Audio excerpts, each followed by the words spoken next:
आज दोन survival movie सांगणार आहे. पहिली आहे द वे बॅक. ही एक फिल्म नसून ही फ्रीडम, होप आणि माणसांच्या इच्छाशक्तीचा प्रवास आहे.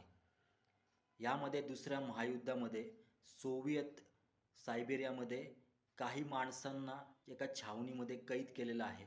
त्यातली एक 6-7 माणसं तिथून पळून जातात. त्यानंतर ते बर्फ प्रदेश, जंगल, वाळवंट आणि हिमालयामध्ये स्वातंत्र्य शोधत असतात. तर त्यांना ते स्वातंत्र्य मिळतं का नाही? त्यानंतर दुसरी एक फिल्म आहे द बुक ऑफ इली. याच्यामध्ये न्यूक्लिअर अटॅकनंतर अख्खं जग उद्ध्वस्त होतं. त्यामध्ये एक माणूस आहे, त्याच्याकडे एक बुक आहे. ते बुक घेऊन तो पश्चिमेला चालला आहे, त्या बुकचं संरक्षण करत.